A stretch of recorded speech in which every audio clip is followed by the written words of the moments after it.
buenas tardes, Sandra. Muy buenas tardes a todos los participantes.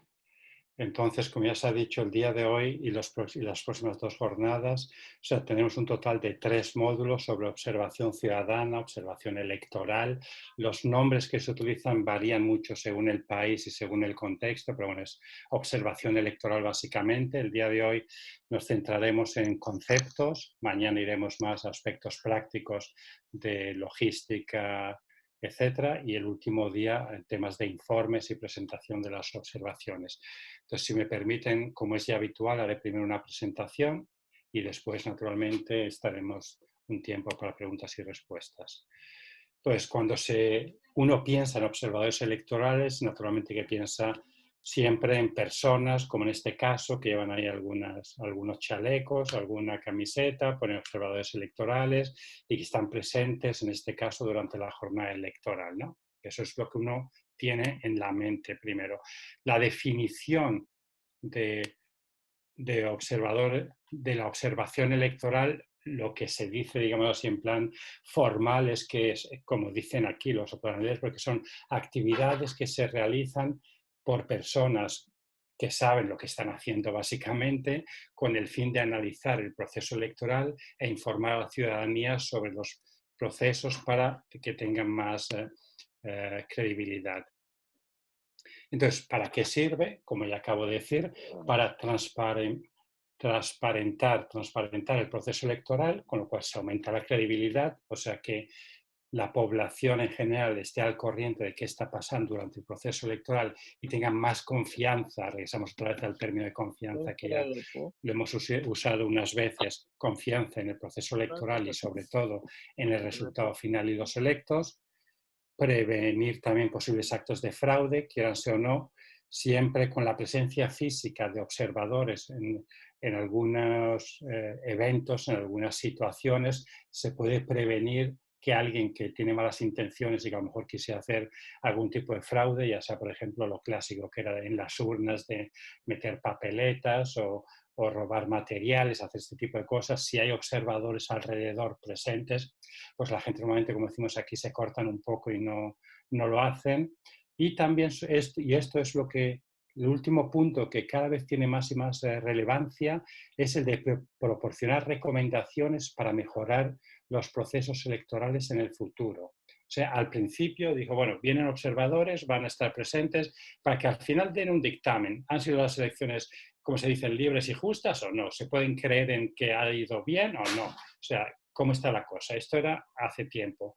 Y prevenir si es que hay alguien que quiere hacer fraude, ¿no? Luego, con el paso de los tiempos, cuando la observación electoral se ha hecho más y más técnica y se analizan en profundidad las diferentes fases del proceso electoral, también se pueden dar recomendaciones de cómo mejorar en el futuro. Y eso está tomando cada vez más y más importancia, hasta tal importancia que para muchos organismos de observación electoral internacionales, por ejemplo, sus recomendaciones las vuelven a revisar al cabo de un año, 2 años, regresan al país para ver si se han tenido en consideración o no y si están mejorando. Y esto es uno de los elementos claves también para decidir si vuelven otra vez a observar o no. O sea que también es bastante importante también para temas de apoyo financiero, etcétera, ¿no?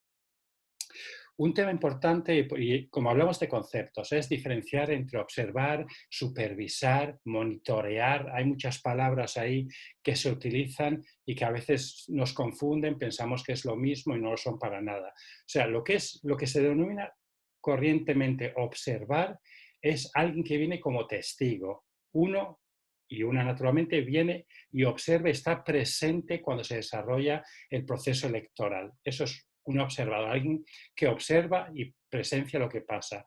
Un supervisor normalmente es alguien que, aparte de estar presente y ver lo que está ocurriendo, tiene también el poder para poder remediar cosas en el momento. Suele ser o alguien de la propia administración electoral, que son los supervisores electorales, que son de la propia autoridad electoral que los envía para ayudar, y si ven que hay algo que no va de acuerdo con los procedimientos que se han acordado, pues puede inmediatamente remediarlo. O a veces también, en algunos casos, se piden actores externos que vengan y que tengan un poder de control y de manejar. Por ejemplo, uno de los mandatos posibles para las Naciones Unidas en temas de apoyo electoral es lo que se llama supervisar elecciones. Se hacen muy pocas veces. Se hizo, por ejemplo, en Namibia, fue la primera vez en el 89, se volvió a repetir en Eslovenia del Este, o sea, muy pocas veces, pero como ahí no había mucha claridad de quién tenía que ser la autoridad electoral, pues dijeron, bueno, tenemos quien lo organiza normalmente, por ejemplo, en el caso de Namibia era Sudáfrica, ¿no? El Ministerio de Sudáfrica, etcétera, pero necesitamos que haya un actor externo que legitime cada proceso, cada parte del proceso electoral, cada fase.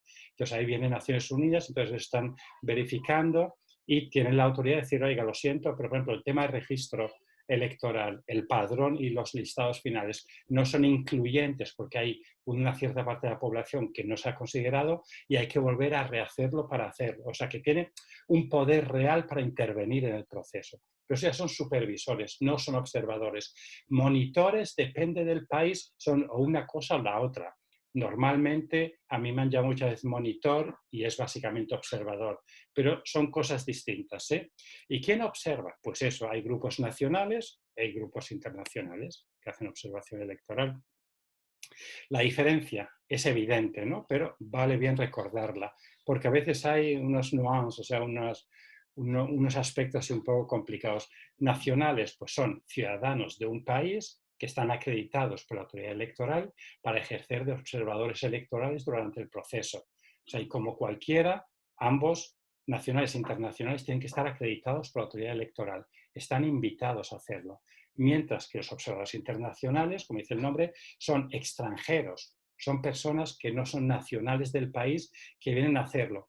Naturalmente, a veces hay, por ejemplo, si hay alguna persona que tiene dos nacionalidades, una de un país y otra de otro país, y viene a observar a uno de ellos, normalmente ahí depende mucho de la legislación y la autoridad electoral si le permite o no participar como miembro de observador internacional, o también a veces grupos de observadores nacionales invitan a corresponsales en otros países internacionales que vengan a ayudarles. Entonces ahí también se tiene que negociar con la autoridad electoral que les permitan ser parte de este grupo de observadores que son básicamente nacionales, pero con algunos internacionales, ¿no? Pero la diferencia básica son nacionales, ciudadanos, internacionales vienen de afuera y observan, cada uno por su lado teóricamente. Pero, como les digo, ambos tienen que tener la autorización y acreditaciones de la autoridad electoral para poder ejercer su trabajo. Otra diferencia, naturalmente, es que hay partidarios y no partidarios. A los observadores partidarios realmente no se les denomina observadores, sino que son vigilantes de partido, veedores de un partido, representantes de partido, etc. O sea, no son lo que uno considera observadores electorales, son personas afiliadas a un partido, a un candidato, y que están para defender los derechos de este candidato o del partido. Mientras que los observadores electorales es una actividad que se lleva a cabo por personas que no tienen vinculación institucional con partido o candidato. Y aquí lo importante es institucional, porque naturalmente cualquier observador, cualquier ciudadano de un país tiene el derecho a tener sus preferencias políticas por A o por B partido o por B candidato, eso no hay, pero puede quitar. Pero lo que sí que te piden las autoridades normalmente y la institución también, y eso venimos al tercer día sobre el código de conducta, es que hay que tus quehaceres, en tus trabajos regulares, no se vea obviamente a favor de quién estás y que te pongas a defender a un candidato en contra de otro, ¿no? O sea, eso no puede ser, para eso, por favor, te vas de veedor de un partido político, pero no de observador electoral. Y hay que firmar normalmente un compromiso con la autoridad electoral que no lo harás y que si lo haces, esto pues es una causa para que te expulsen de la observación electoral. O sea, unos están compartidos y hacen un trabajo muy importante ahí, pero defendiendo estos derechos, y otros están de observadores sin ningún vínculo directo con los partidos políticos. Naturalmente, que uno se entrevista con todos los partidos, se quiere informar de qué están haciendo, campaña, programa, bla, todo eso sí, ¿no? Pero que no eres partidario de uno de ellos. Sí. Luego, el tipo de la Sí, observación. mándame una tarjeta de 10. De Voy a 10, mencionar básicamente tres tipos. foto. Uno es la diferencia entre la directa y la indirecta, otra es activa y pasiva, y por último está sobre qué tipo de cobertura tienen, tanto temática, geográfica como temporal. Empecemos por la directa o indirecta. La observación directa es la que durante su trabajo usa exclusivamente información de primera mano. Lo que los observadores propios han observado, han captado, han capturado en sus formatos, en sus informes y han dicho a la misión, esto es lo que hemos visto nosotros mismos y hemos verificado y esto podemos estar seguros que ha ocurrido, esta es la observación directa. La observación indirecta es la que también acepta, o algunos casi exclusivamente por falta de recursos humanos, técnicos y financieros, pues las que se deja guiar por informaciones de segunda mano, lo que se ve en los periódicos, lo que se ve en la televisión, lo que le cuentan grupos de observadores. Esto ya es observación indirecta. Y lo que es importante, cualquiera se puede hacer, pero lo único que se le exige de un punto de vista profesional es que expliquen qué tipo de observación se ha llevado a cabo y en base a qué observación se tienen las declaraciones y las informaciones que se están compartiendo, ¿no? O sea, otra vez, la directa, toda información observada por los observadores de la organización. La indirecta, información que se ha recabado de otras fuentes que no se han podido verificar, pero que se dejan plasmadas porque quieran o no, también tienen el valor de darte una percepción de lo que se está sintiendo, lo que se está hablando, lo que está ahí en la población, el imaginario colectivo de la población. O sea, hay estas dos diferencias. Naturalmente que habitualmente la observación directa también utiliza observación indirecta de apoyo. Por ejemplo, si los observadores de un organismo están en un municipio, ven ellos que hay algún acto de campaña y que hay ahí algún problema, lo que sea, e informan de esto, naturalmente también luego van a ver en la prensa, etcétera, si esto ha estado reflejado en otras fuentes y también informan sobre ello, ¿no? Pero esto ya son diferenciar muy claramente directo e indirecto, lo que ha observado uno y lo que informan otros, ¿no? Pero eso es una cuestión muy importante. Por último, otro tema, no es el segundo, es diferenciar entre observación activa y pasiva. La activa es que hay observadores que están desplegados, ya sea o en la capital mismo también, haciendo sus labores de observación, que están observando partes del proceso. Por ejemplo, a ver, estamos observando, llegamos la jornada electoral para la apertura y ahí los formatos con los procedimientos. Bueno, ¿cómo debería de estar todo preparado para que los votantes puedan participar? O sea, que estén los listados de electores, que esté la tinta, X números de personas, estén ahí las urnas, o sea, que no haya campaña electoral a los alrededores, bueno, como tiene que estar todo. Entonces, en esta situación, pues, los observadores vienen y toman nota de qué está pasando. En caso que haya alguna situación que se vea que no va de acuerdo con el procedimiento propio de la autoridad electoral, entonces el observador pasivo pues toma nota, esto no está de acuerdo y aquí acaba la cosa, yo estoy para observar. El activo diría, vale, tomo nota que esto está pasando, pero me permito dirigirme, que de todas maneras ya se ha hecho antes, al presidente de la mesa para informarle, disculpe usted, pero según el procedimiento que nos dieron ahí en su sede, estos son los requisitos y parecería que esta situación no está de acuerdo. ¿Me puede explicar por qué? Siempre muy educadamente, por favor. Y entonces ahí ya el presidente de la mesa o alguien te explicará el por qué y entonces uno toma nota y ahí se acaba la cosa. En caso que realmente sea algo que será olvidado, porque la gente a veces se hacen cosas no porque uno quiere hacer fraude ni manipular, sino simplemente porque la gente se le olvidan las cosas, está corriendo y bueno, es todo humano, ¿no? Entonces, en estos casos, personalmente me ha ocurrido varias veces que se había olvidado alguna cosa, disculpen, disculpen, y iban corriendo, o por ejemplo, antes de empezar la votación tienen que rellenar normalmente un formato de apertura de mesa y lo tienen que poner, o sea, cuántas papeletas han recibido, los miembros que están presentes, tienen que firmarlo, esto. Y a mí me ha pasado varias veces, porque es uno de los casos clásicos, que uno llega ahí y que no lo han firmado, por ejemplo. Ahí uno se acerca y dice, disculpe, pero yo tenía entendido que según la normativa es un olvido, no se preocupe, lo firman rápido. Y entonces uno dice, se les explicó, ellos reaccionaron positivamente y se solucionó, que también tiene un factor positivo sobre el proceso electoral. Entonces eso es Uno es activo, ve lo que está pasando, toma nota de ello, se acerca, mira a ver si le dan explicaciones el por qué es esto, que no está de acuerdo con los procedimientos, y a veces le hacen caso a uno, otra vez dice vaya usted a su esquina que no tiene que decirme nada, pues bueno, pues uno toma nota que no quiere explicarle y a veces sí que se... Pero esto es importante saber porque cada organización decide muy al principio qué tipo de observación va a llevar a cabo, si es la activa o la pasiva, porque lo peor que puede ocurrir es que se deje esto a libre albedrío de los observadores y que unos lo hagan así, el otro lo hagan así, y que no haya una consistencia, digamos, metodológica en la observación. Entonces, desde el inicio hay que tenerlo muy claro qué es lo que se quiere hacer. Naturalmente, todo con educación, con la autoridad electoral que sea consciente de ello y luego se decide ir hacia adelante, ¿no? El otro tema es la cobertura temática. O sea, se puede hacer de todo. O sea, hay algunos organismos que están especializados en un tema concreto. Por ejemplo, medios de comunicación. Pues hay grupos de observadores que vienen exclusivamente a observar el funcionamiento de medios de comunicación durante el proceso electoral. Y eso es a lo que se dedican ellos. Y solamente observan medios de comunicación. Hay otros que observan los aspectos más importantes generalmente, como ya hemos dicho algunas veces, registros de votantes candidatos, la campaña, el marco legal, capacitación de funcionarios, educación cívica, de votante, información, voto de mujeres, violencia electoral, voto y escrutinio, consolidación y transmisión de resultados, impugnación, o sea, que es todo el paquete, digamos, todas las fases del proceso electoral. Hay unos que hacen todo o hay algunos que hacen una o solamente dos o tres o cuatro, o sea, depende de cada uno.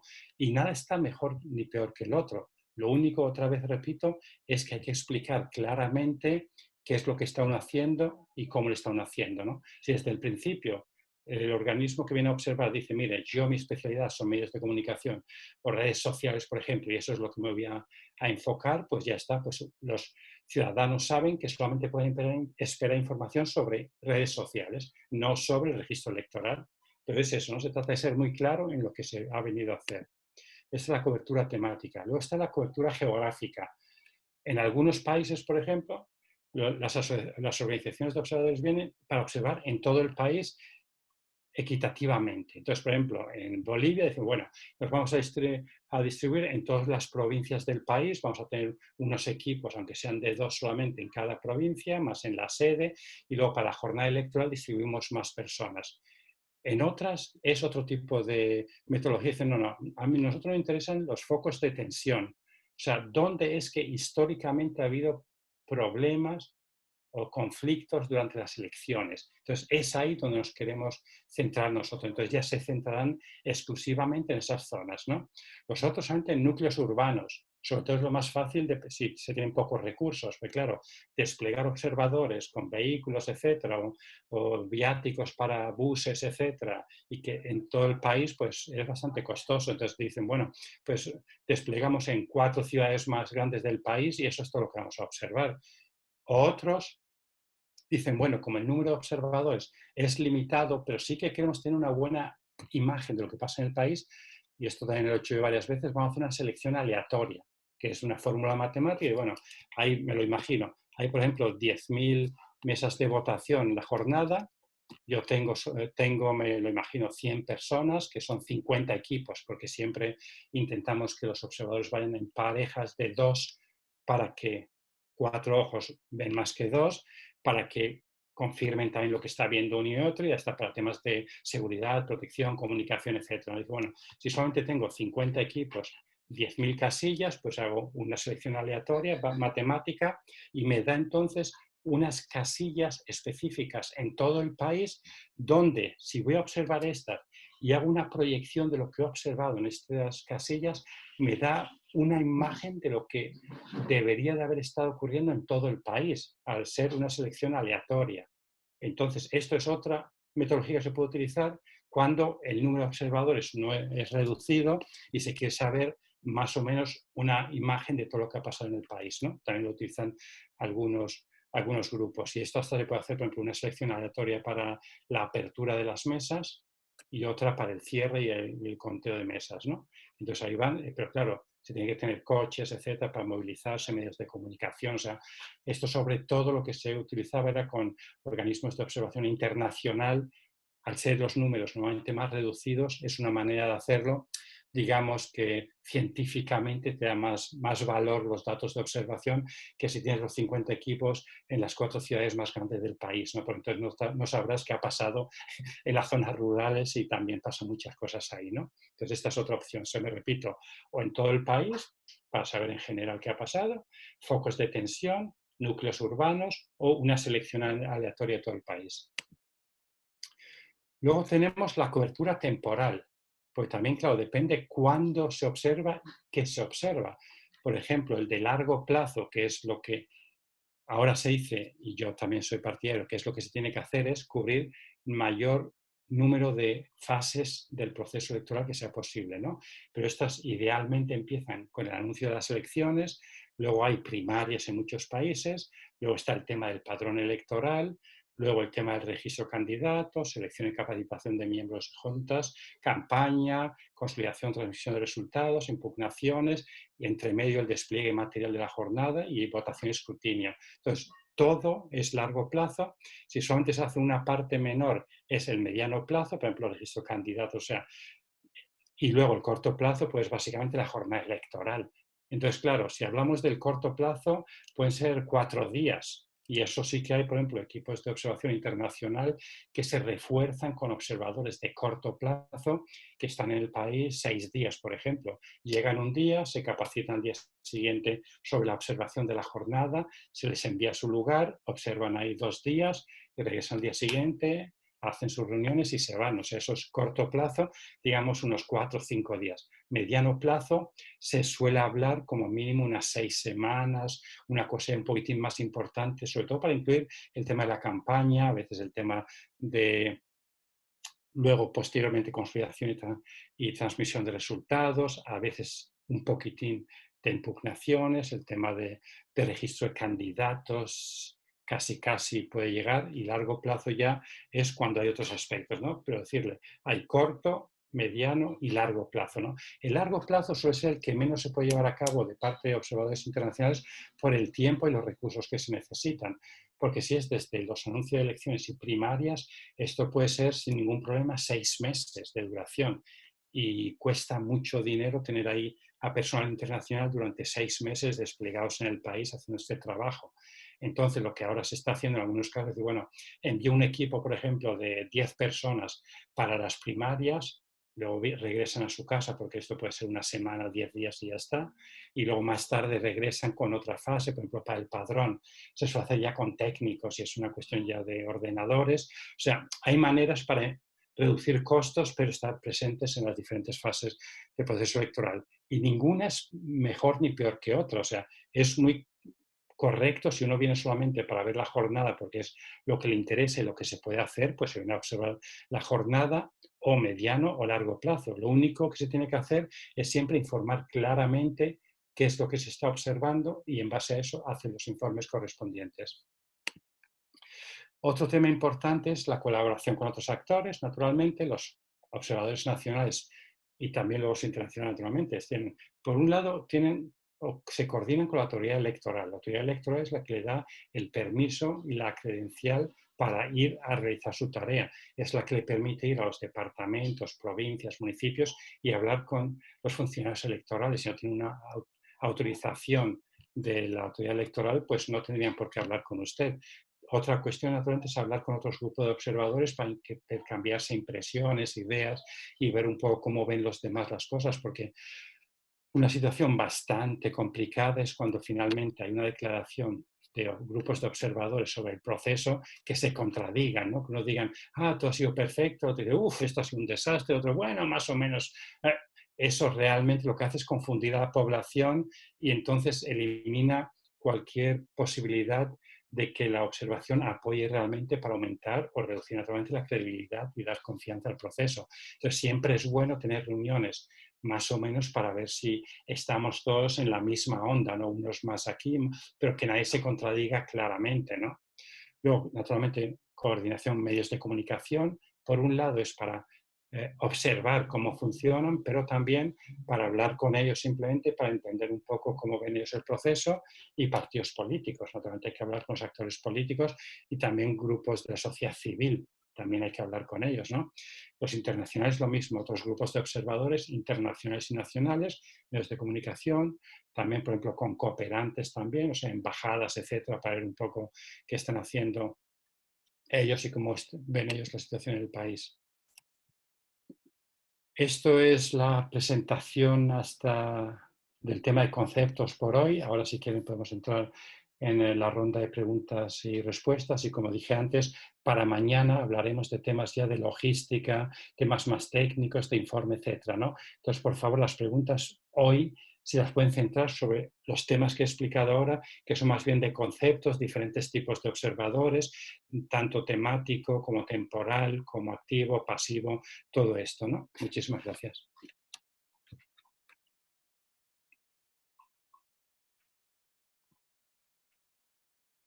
Gracias a ti, Paco. Vamos a empezar entonces a leer las preguntas del chat.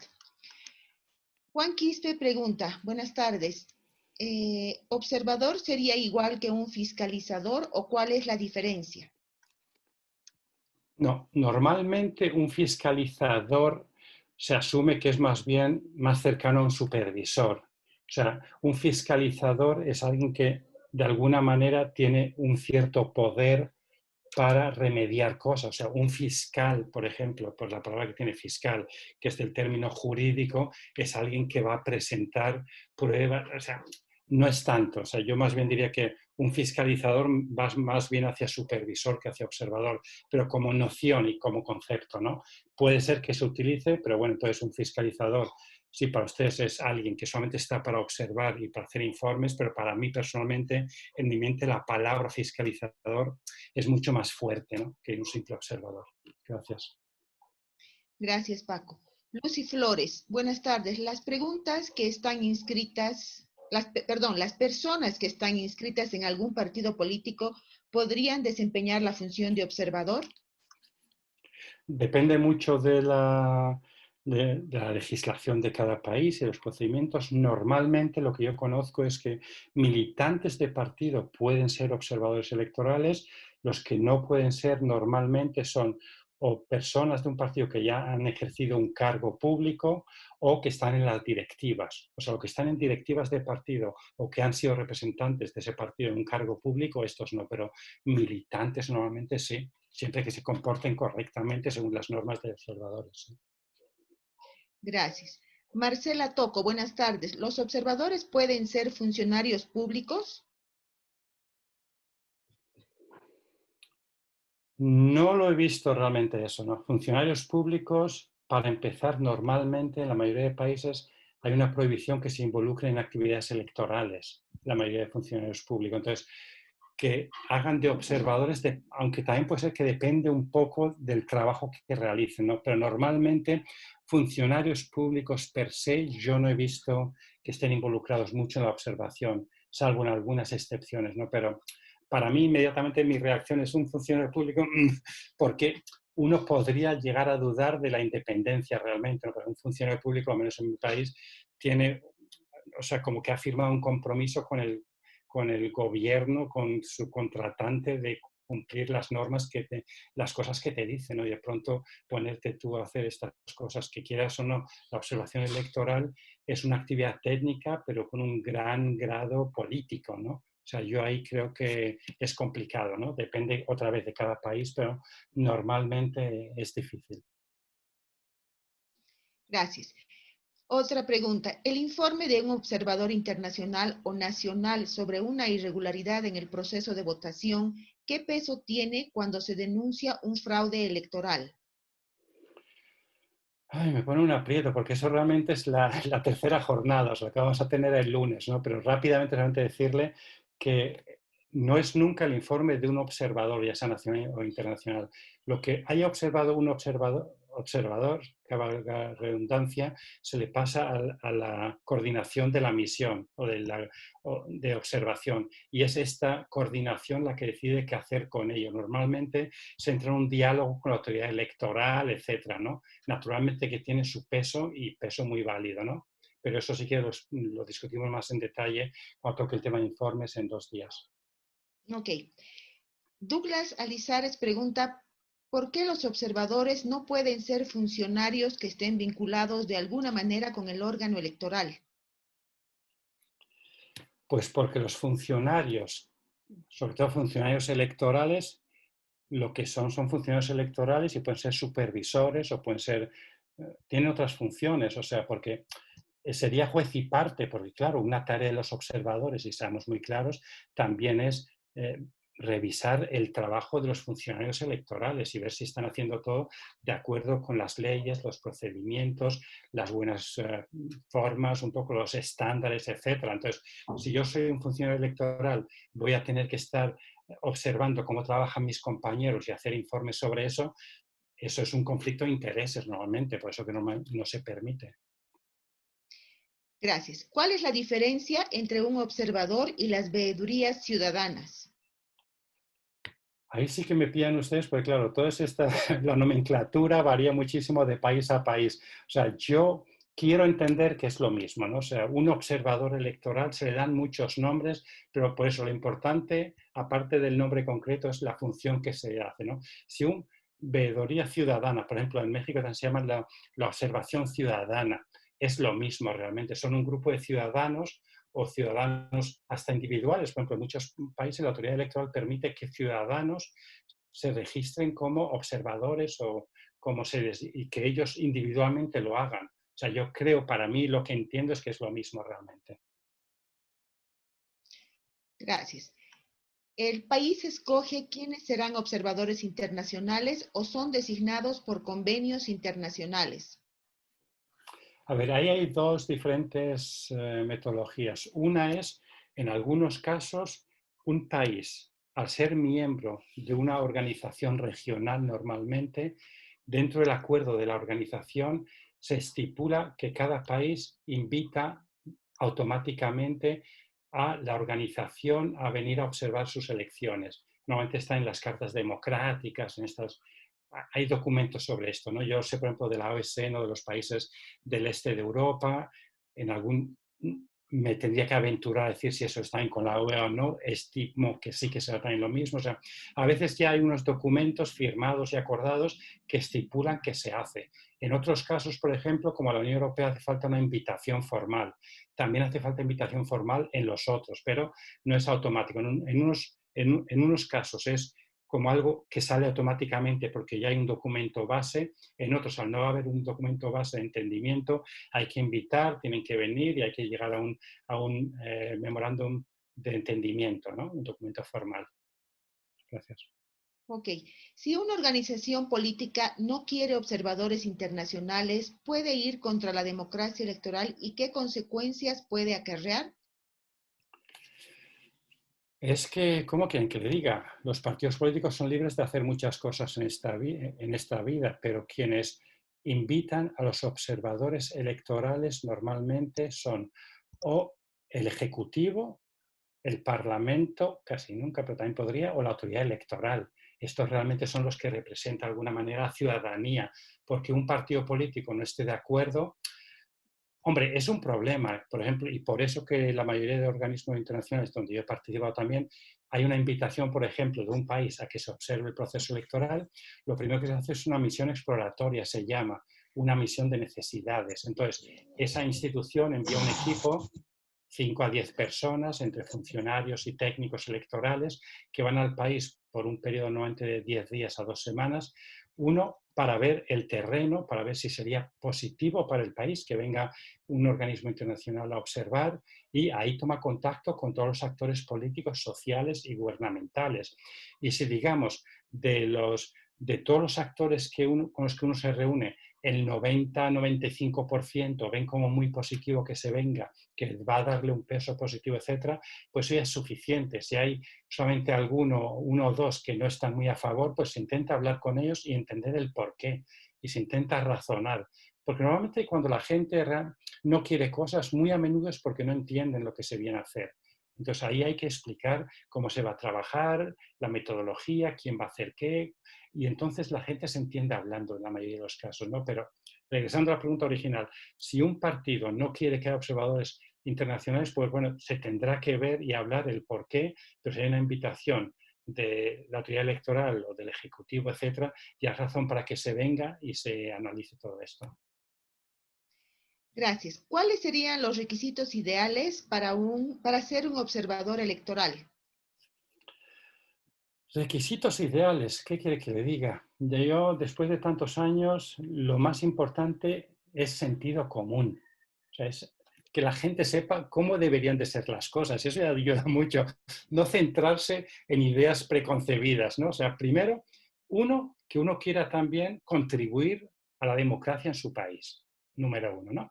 Uno hace esto normalmente pues porque está convencido que es importante apoyar el proceso democrático, que está abierto a aprender, o sea, que participa en las sesiones de formación, que tiene tiempo y quiere gastar ese tiempo que uno tiene para apoyar y ser parte de algo más grande que uno mismo, y que entre muchos vamos a apoyar el proceso y movernos hacia adelante. Yo creo que con sentido común y básicamente entendiendo cosas básicas y siguiendo las instrucciones, saber muy bien qué es lo que se puede hacer y qué es lo que no se puede hacer, es suficiente. O sea, no tiene que ser nadie aquí un científico de la NASA, ¿eh? O sea, esto es bastante sencillo, no se preocupen. Gracias. Nelson Peredo pregunta, ¿los informes de los observadores pueden servir para iniciar procesos penales por irregularidades o solo tienen un valor referencial?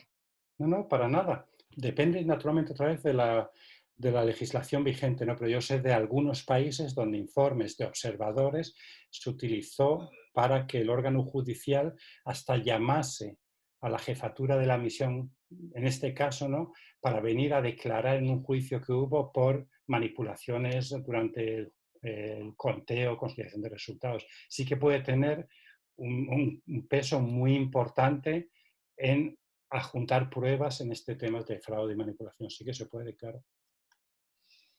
Ok, ¿la observación ciudadana se puede equiparar al control social?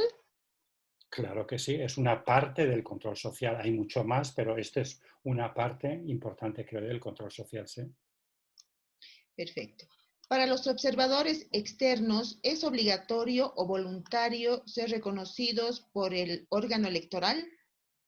Es obligatorio, o sea, voluntario no hay nada aquí. O sea, cualquier persona extranjera que quiere venir a un país que es soberano y que ejerce sus autoridades y quieres observar, tienes que estar acreditado. O sea, lo que ocurre normalmente, como decía antes, la autoridad electoral, por ponerlo fácilmente, la autoridad electoral invita, por ejemplo, por decir un ejemplo, como ahora han dicho ya para a la Unión Europea a que venga a observar, ¿no? A la Unión Europea que venga a observar. Entonces, en Bruselas, la Unión Europea recibe la invitación y está muy bien, hacen su análisis propio interno, o sea, tienen su oficina en Bolivia, o sea, saben lo que está pasando, etcétera, y bueno, es importante, etcétera, entonces mandan una misión de exploratoria, como les dije antes, ¿no? Entonces ahí vienen funcionarios más técnicos electorales y ven, bueno, qué condiciones hay, cómo es la situación, hacen un reconocimiento logístico, operativo, presupuestario, cómo y dónde se podrían desplegar, etcétera.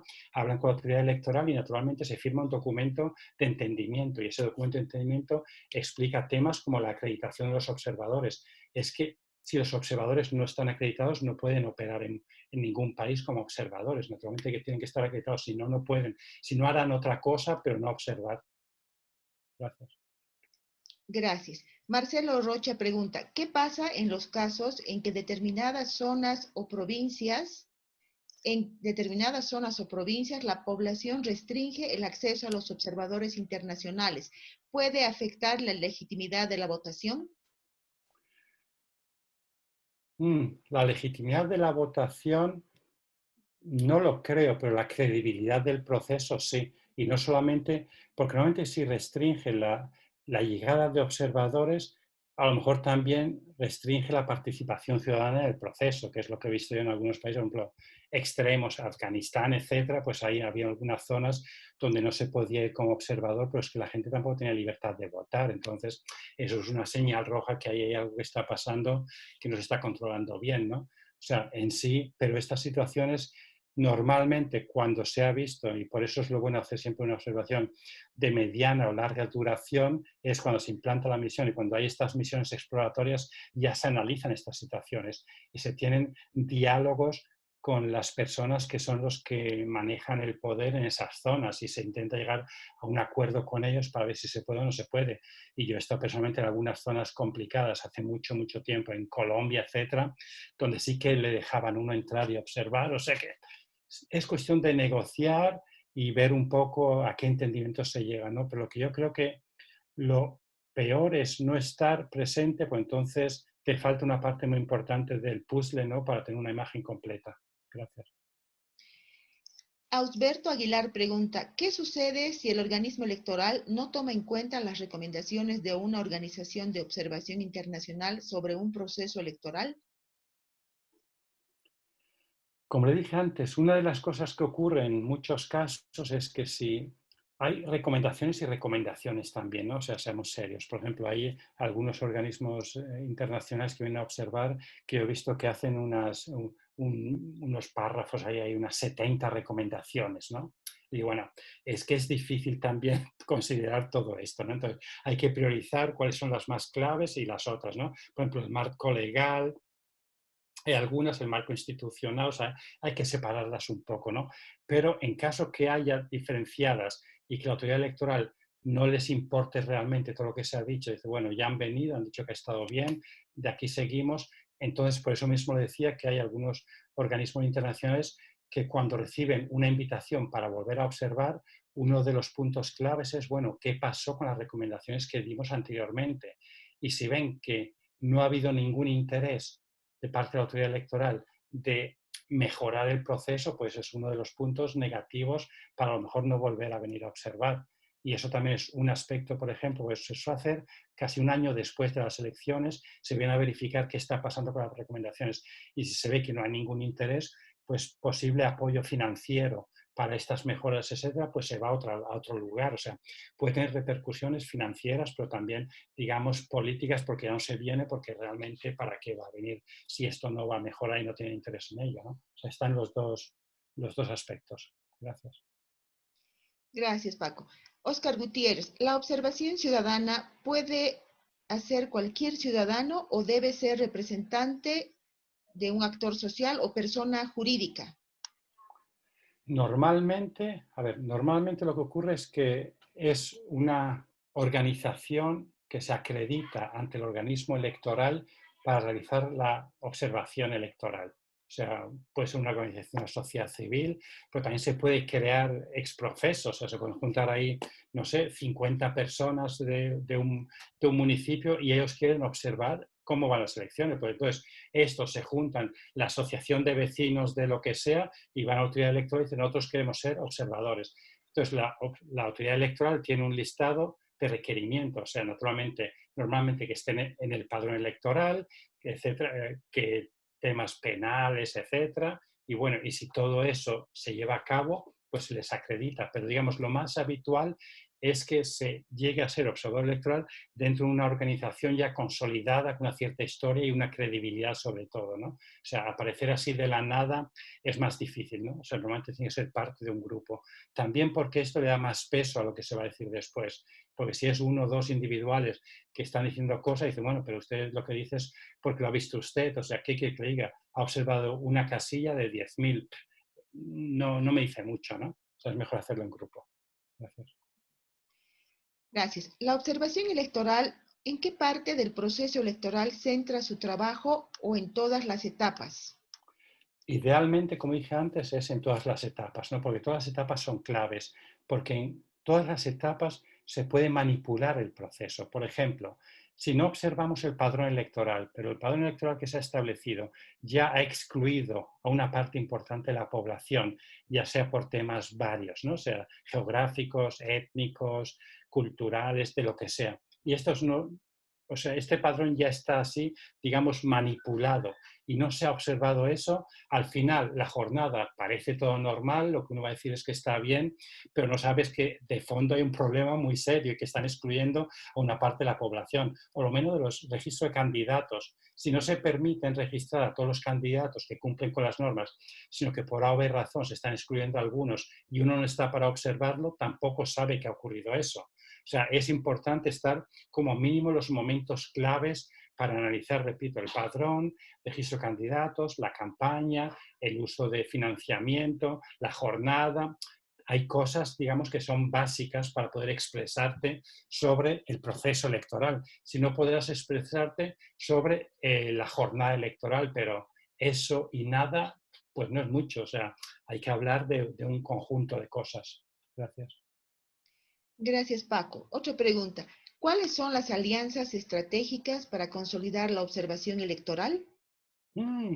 Alianzas. Por un lado, naturalmente, es buena práctica y se hace siempre tener una coordinación, uno, entre los grupos de observadores nacionales y luego entre los observadores internacionales con los nacionales, ¿no? Cuando yo hago estas cosas, hay reuniones, digamos, semanales como mínimo, simplemente para intercambiarse un poco cómo está viendo uno las cosas, ¿no? O sea, grupos de observadores. Naturalmente también con los medios de comunicación, con partidos políticos, o sea, hay que estar hablando un poco con todo el mundo para recabar más y más información sobre esto. E idealmente, por ejemplo, tanto los observadores nacionales como internacionales, lo que ocurre también al final, cuando se va a hacer la declaratoria, la preliminar, ¿no?, de la observación electoral, que suele hacerse más o menos como mucho 48 horas después del cierre de las casillas, ahí cada grupo de observadores sale con algo, ¿no?, una información a la ciudadanía de qué pensamos del proceso electoral.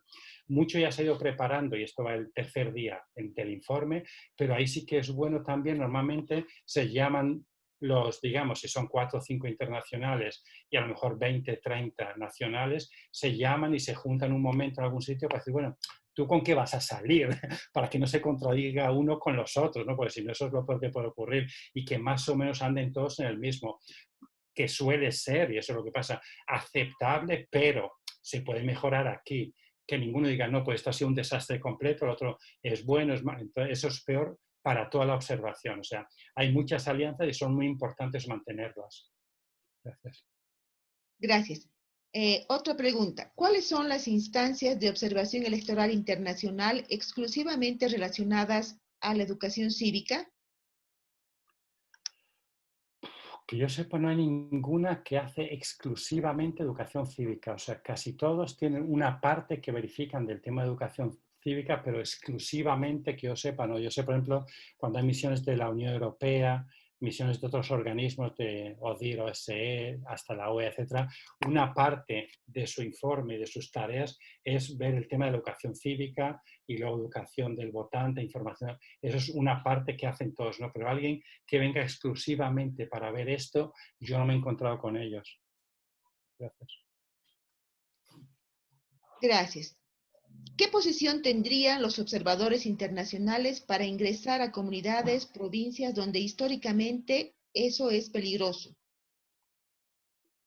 Como le dije antes, esto depende un poco de la situación específica, naturalmente, ¿no? O sea, lo que naturalmente ninguna organización quiere es arriesgar a sus observadores en situaciones complicadas, ni nacionales ni internacionales. Entonces, si está claro que uno no es bienvenido en un sitio, pues dice, bueno, pues muchas gracias, lo siento y me voy a otro sitio, ¿no? Hay bastantes lugares que observar también, ¿no? A mí también, por temas de trabajo, hace un par de años estuve también ahí en un sitio en el Pacífico, donde también queríamos ir a unas comunidades, pero por temas de desconfianza, de temas históricos, etcétera, no entendían por qué unos extranjeros iban a ir ahí. Y bueno, uno intenta explicar qué es lo que va a hacer, porque es positivo para ellos, pero si no quieren entenderlo, pues uno no va y regresa y se va a otro sitio, ¿no? O sea, pero sí que es cierto que uno de los aspectos importantes siempre el tema de la seguridad de los observadores, y si existe la posibilidad de que esté en riesgo, pues mejor no arriesgarse, ¿no? Gracias. Gracias. ¿Conoce de experiencias en las cuales los informes de los observadores derivaron en la anulación de un proceso? Informes de observadores. lo que pasa es que normalmente cuando hay suficiente información de base y que es sólida, no se espera los informes, ¿no? Lo que se hace es que si uno ya tiene pruebas suficientes que ha habido en un extremo manipulación, ha habido cambios, etcétera, pues ya uno se acerca a la autoridad electoral, etcétera, y dice, mire, tenemos todo esto, queremos evitar un conflicto, ¿por qué no intentan ustedes resolverlo, ¿no? Entonces, por ejemplo, en algunos casos sí, que se pueden volver, por ejemplo, a, por última instancia, volver a rehacer las elecciones o se vuelven a revisar todas las actas, etcétera, etcétera, ¿no? Pero nunca se espera realmente al final para tener que volver a, a rehacer ahí completamente, digamos, públicamente los temas, ¿no? O sea, el tema también de observadores es tener una confianza suficiente con la autoridad electoral, que sepan lo que uno va a hacer, cómo lo va a hacer, que se den cuenta de las dificultades. Por ejemplo, para esto mismo se utiliza mucho el conteo rápido, ¿no? O sea, si la autoridad electoral y los actores políticos saben que uno va a hacer un conteo rápido, que es bastante fiable usualmente, pues ya se cuidarán un poco e intentar hacer cosas extrañas, ¿no? O sea, como decía antes, esto es cuestión de prevenir actuaciones, no tanto posteriormente tener que denunciarlas. Gracias. Gracias, Paco. Otra pregunta. ¿La observación electoral nacional e internacional puede iniciar en actividades previas, durante y posterior del proceso, así hacer recomendaciones de riesgo no solo del día D? Y si esto está en alguna norma como experiencia suya. Sí, sí, claro. Pues como dije antes, ¿no? La observación normalmente se hace, lo ideal es hacerlo de larga duración, no solamente el día D, sino mucho antes, como decía, con las primarias, con el padrón electoral, candidatos, materiales, o sea, hay muchos aspectos que normalmente se suelen ver y todo eso es lo que se analiza. O sea, naturalmente no solamente el día de hoy en día ya casi nadie lo hace y si lo hace uno es pues porque, bueno, por temas de recursos disponibles, etcétera, y porque el resto del proceso ya está muy rodado y realmente no necesita que esté uno presente, pues sí que normalmente es mucho más largo plazo. Gracias. Gracias. En las elecciones de las que participé, escuchaba que venían observadores internacionales, pero nunca escuché de observadores nacionales. ¿Cree usted, sin enfocarse en la ciudadanía, sería bueno como parte de la educación en la confianza de la ciudadanía en la elección, hacer conocer a la población el rol de los observadores mediante los medios de comunicación?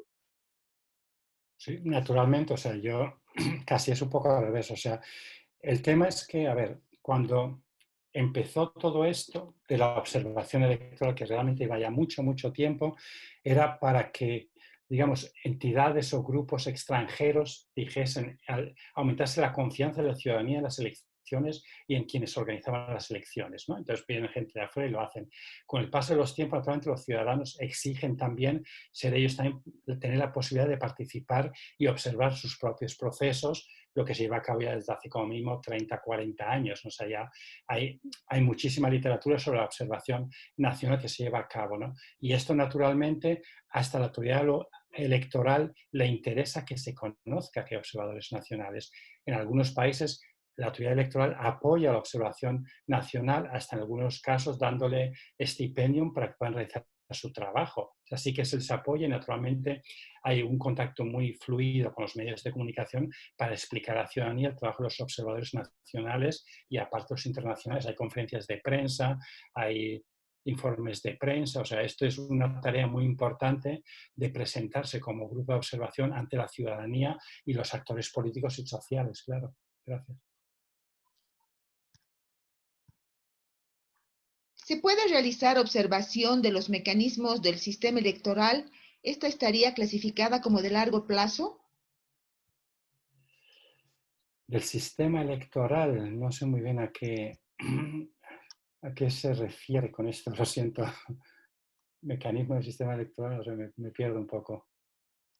Vamos a pasar a otra pregunta. O si ¿Cuál es puede, el grado? Sí, perdón. no, si no, se puede reformularla a la misma persona, ¿no? Y mandar otro dato. A ver, vamos a identificar quién. Sí, porque pues que Ronald sí, Gilbert, si puedes reformular tu pregunta, por favor, hasta el final. Vamos a ver si la podemos presentar después. Mientras tanto, pasamos a otro. ¿Cuál es el grado de responsabilidad de los observadores en caso de dar un informe erróneo sobre alguna de las etapas del proceso electoral? Hombre, es muy, muy pesado normalmente porque también tiene que ver con la credibilidad de la organización a la que se representa, ¿no? Por eso que normalmente los informes, y eso hablaremos en la tercera jornada de observación, tienen que estar muy bien basados en documentos, en, en testimonios que se han observado de primera mano, que es observación directa y que se tienen pruebas. Por ejemplo, yo mismo estuve en un par de casos donde teníamos, antes de decir, por ejemplo, que había habido una manipulación de resultados, teníamos la prueba, un acta de una casilla de votación con los resultados oficiales, luego fuimos al nivel de consolidación, que era a nivel municipal, y ahí nos encontramos con el consolidado a las diferentes casillas y el resultado era distinto al que teníamos nosotros en la mano, y con estas dos copias es con las que uno puede trabajar y decir claramente lo que está pasando. O sea, no puede uno naturalmente empezar a decir cosas sin tener pruebas contundentes de lo que está diciendo, porque esto pesaría muchísimo, no solamente sobre la observación puntual en este país, sino toda la observación que se pueda llegar a hacer en el futuro. Esto es algo muy, muy arriesgado y muy serio. Gracias. Gracias, Paco. Otra pregunta. Hola, Paco. Desde tu experiencia, ¿podrías describir un poco cómo opera la observación a medios de comunicación? Sí, claro. Eso es una tarea muy interesante. A mí me fascina. Normalmente, digamos, ahora con esto de las redes sociales ya me pierdo un poco, ¿no? Pero normalmente lo que se hace es que cuando se instala un grupo de observación, dice, bueno, son los medios tradicionales, que es la televisión, las radios y los medios escritos, la prensa escrita y aparte de eso también a las redes sociales, ¿no? Entonces, lo que se mide es tanto los tiempos como los tonos y el tipo de mensaje, ¿no? Y al final lo que se tiene son tablas que dicen, bueno, están estas cadenas de televisión, han presentado tanto tiempo sobre tales partidos o candidatos, y se comparan un poco los tiempos que han dedicado a los diferentes partidos y candidatos, pero también el tono, si es que han hablado positivo, negativo, de qué manera. Lo mismo en la prensa escrita son los centímetros, ¿no? ¿Cuántos centímetros ha habido para un partido y un candidato? En la radio lo mismo, cuánto tiempo han tenido, y redes sociales, pues cuántos mensajes ha habido de unos y otros, ¿no? Y todo eso se contabiliza, es un equipo normalmente bastante importante, o sea, yo veo aulas grandes con un montón de monitores de televisión y aparatos de radio escuchando y la prensa cortando todos los días, etcétera. No sé, imagínense 10, 15 personas, ¿no? Son los que están trabajando ahí cada día recabando esta información para después tener un informe que hace parte del informe general sobre cómo se han comportado los medios de comunicación durante el proceso electoral. Eso es algo bastante sólido que se hace. ¿Sí? Gracias. Gracias, Paco. Ya Ronald Kisber ha reformulado su pregunta. Dice, ¿se puede realizar observación de elementos del sistema electoral, procedimiento de asignación de escaños, estructura del sistema de circunscripciones, etcétera? ¿Se clasificaría como de largo plazo? Bueno, largo plazo normalmente puede caberle un poco todavía hasta el mediano plazo, pero casi largo plazo. Sí, es el marco legal, ¿no? El marco legal que se analiza un poco. Lo que pasa es que, claro, que también hay que ser muy conscientes que el marco legal de cada país es algo muy soberano y es algo que un país se ha dado a sí mismo, ¿no? Entonces, nadie está para entrar a juzgar si el marco legal es el correcto o no es el correcto, ¿no? Lo único que se puede hacer, por ejemplo, dependiendo si hay un sistema electoral, se puede decir, bueno, y se puede comparar, decir, bueno, con el sistema electoral que han utilizado y que tienen, este ha sido el resultado, si hubiera sido otro sistema X, hubiera sido otro resultado, pero esto ya son comparaciones, digamos, un poco académicas, ¿no? Pero sí que se hace y se suele hacer todo el marco legal, tanto como decía antes, el marco, digamos, que hay en la Constitución sobre procedimientos electorales, autoridades, procedimientos, etcétera, que hay en la ley electoral y en las leyes secundarias, ¿no? De partidos políticos. O sea, cómo está eso y sobre todo lo que se ve y sobre lo que realmente se pronuncia uno es sobre los compromisos que se tienen adquiridos como país, ¿no? Por ejemplo, Bolivia, estoy seguro, como muchos otros países, han firmado ahí que el artículo 25 es de los derechos políticos y sociales, están los derechos humanos, hay muchas cartas que son que se han firmado por estos países y los que hay una obligación a cumplirlos. Entonces, lo que hace es que se cruza básicamente, por ejemplo, si se viese que un país, digamos, que ha firmado todos estos acuerdos internacionales, de pronto decide que las mujeres no van a votar, pues habría unos problemas serios porque, oiga, la ley realmente lo obliga a que lo facilite, ¿no? Pero es eso, no son acuerdos y convenios internacionales y si se cumplen o no por parte de los organismos. Gracias. Vale. Muchísimas gracias, ¿eh? Que lo pasen bien y hasta mañana.